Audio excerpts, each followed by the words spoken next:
Um, so, good evening, everyone. My name is Prerna, and our topic is insulin pumps. So, insulin pump is a small computerized wearable medical device that supplies a continuous flow of rapid acting insulin to underneath your skin. These are an alternative to multiple daily injections for the people with diabetes who require insulin to manage the condition.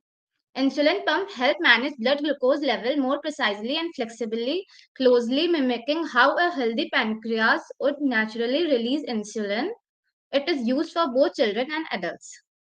So this is the instrumentation diagram which contains electronic battery, motor battery, on and off operating buttons, display, adapter, cartridge, plunger, drive nut, piston rod, motor and gear, Teflon cannula and infusion set.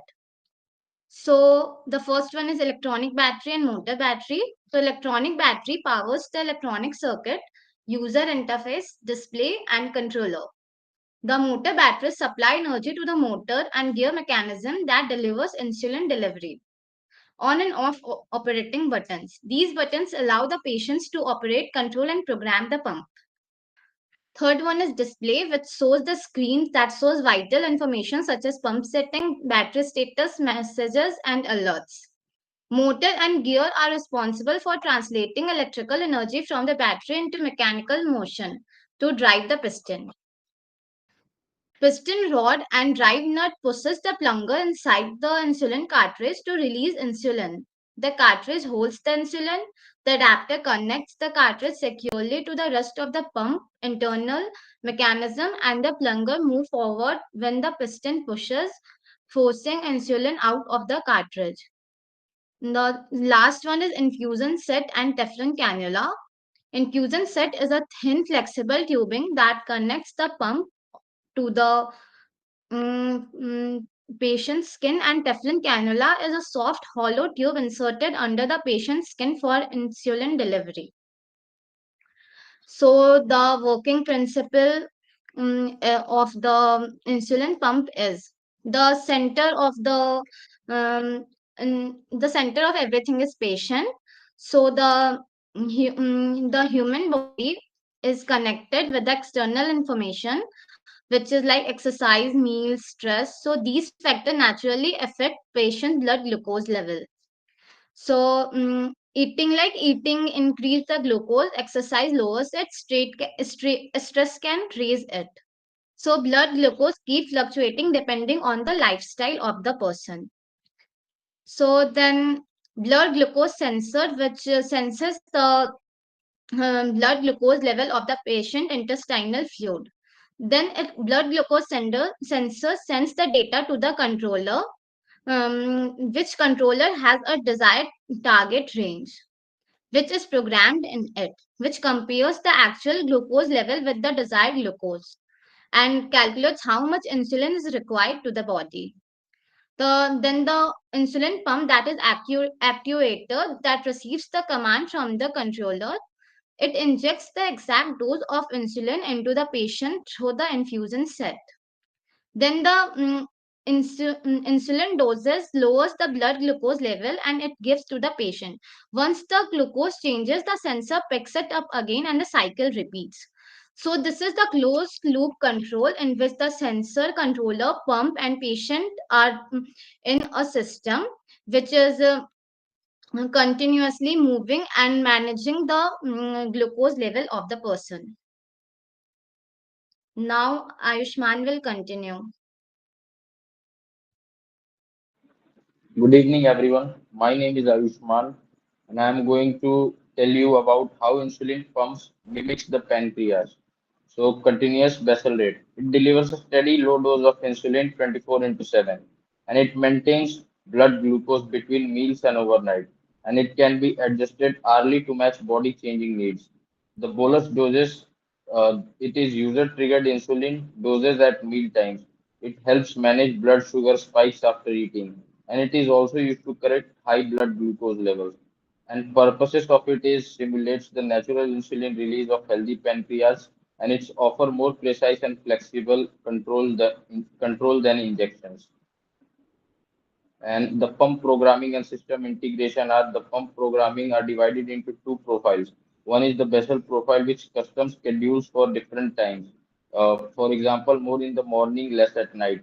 The bolus option, it is standard for quick meals, dual square wave for extended meals or high fat foods, insulin to carb ratio and sensitivity factor that can be entered to assist bolus calculations and integration with devices. The blood glucose meters, BGMs, sign or manually enter glucose reading.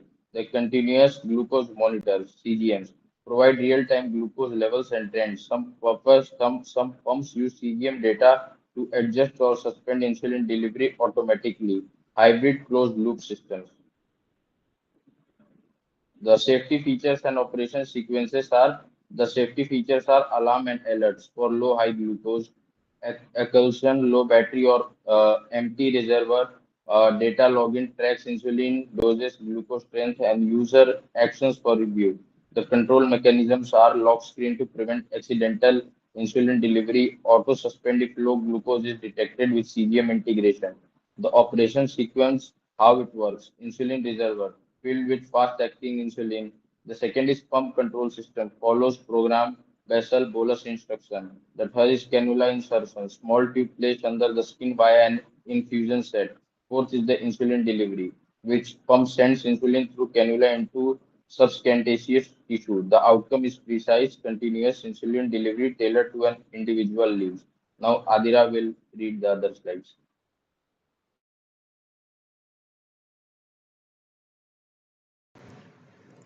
Good afternoon to all. My name is Hari Govind, and I'll be continuing the next part. Next part is mathematical model and pharmacokinetics in insulin dosing. Bolus dose meal time. A precise amount of insulin to cover the carbohydrates in a meal. Goal to prevent post-meal blood sugar spikes. Next is basal rate, which is a background process. It's a slow, continuous trickle of insulin delivered through the day and night. Goal: manage blood glucose. Calculating the bolus dose. This is a personalized ratio that determines how much insulin is needed for a certain amount of carbohydrates. The formula is bolus dose, which is in units, equal to total carbohydrates by insulin to carb ratio. An example practice is a person's IC ratios 1:15. They eat a meal with 45 gram of carbohydrates. Calculation will be 45 by 15, which is 3 units. The required bolus dose is around 3 units of insulin. You can also see the flow chart on the right side. Determining the basal rate. The 24-hour background insulin.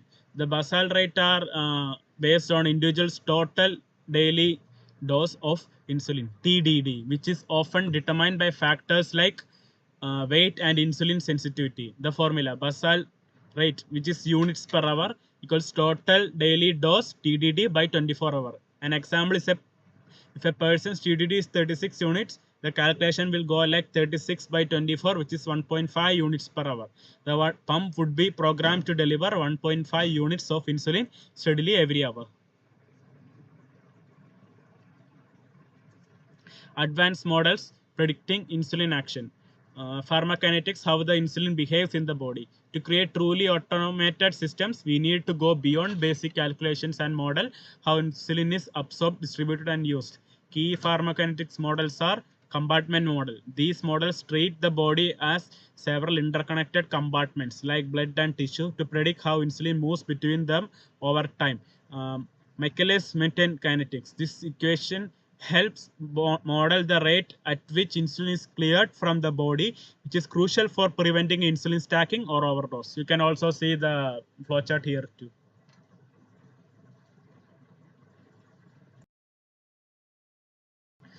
Algorithms in modern insulin systems. The brain of the operation control algorithms. Algorithms use these mathematical models to automate insulin delivery in modern devices. Hybrid closed loop systems automate basal insulin delivery based on continuous glucose monitor CGM readings. The user still needs to manually calculate and command bolus doses for meals. It is a fully closed loop system, the artificial, also called the artificial pancreas. The ultimate goal is the algorithm automates both basal and bolus insulin delivery, making decisions in real time based on CGM data predictive models. Thank you for listening closely.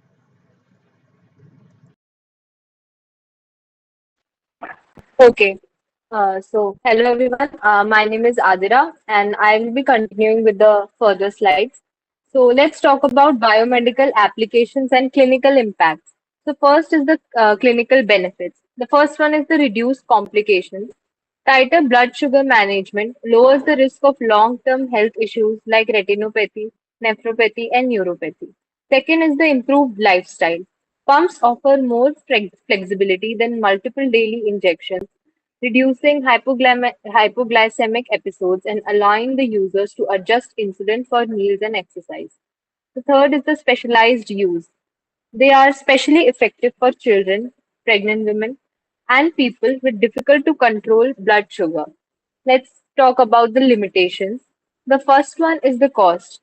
The device and ongoing supplies can be expensive. Second is the user responsibility. Users must still regularly monitor blood sugar and count the carbohydrates. The third is the risk of pump failure. A pump malfunction can lead to high blood sugar and diabetic ketoacidosis if not addressed quickly. Coming to the next slide, that is the recent advancements and the future trends. Recent years have seen remarkable progress in insulin pump technology, moving towards more automated and integrated systems. Here are some major devices. The first one is the Omnipod. It is a tubeless patch pump that sticks directly to the skin, offering greater freedom of movement. The second is the MiniMed 780G. It is a hybrid closed loop system that automatically adjusts the insulin delivery based on continuous glucose monitor readings. The third is the Beta Bionics islet bionic pancreas. This is a major step forward as it requires minimal user input. The system automatically calculates and delivers both basal and mealtime insulin without the need for any carb counting. Let's talk about the future directions. So the future directions of insulin pump is heading towards a fully automated artificial pancreas. These systems will deliver both insulin and glucagon, fully automating blood sugar control and completely eliminating the need for manual adjustments. Miniaturization will continue to make devices smaller and more discreet, while innovations like long-lasting sensors and even implantable systems will reduce the burden of device management. Continuing with the next member. Now I will deliver the conclusion. The insulin pump is an advanced device for the diabetes management that provide the continuous and precise delivery of insulin, mimicking the natural function of the pancreas more closely than injection. It improves blood glucose control, reduce the risk of long-term complication, and enhance the quality of life for patients with diabetes. However, its effectiveness depends on the proper usage, patient education, and regular monitoring. It reduces dependence on multiple daily injections, allow for precise adjustment in insulin doses, and offer better management of blood glucose fluctuation. Although cost and training remain challenges, insulin pump have proven to improve overall patient outcome, minimize the risk of complication, enhance the quality of life when used correctly. Now the next slide. Now the quiz. The primary question number one. The primary purpose of an insulin pump is to deliver insulin continuously. Now the second one is which type of diabetes most commonly requires an insulin pump? Type 1 diabetes. Third one is an insulin pump delivers insulin in which two main ways? Basal and bolus dose. Now the next slide.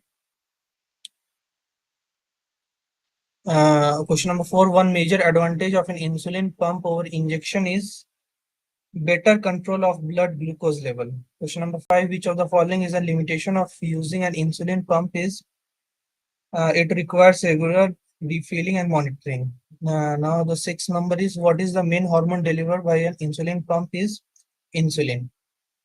So next slide. Thank you, everyone.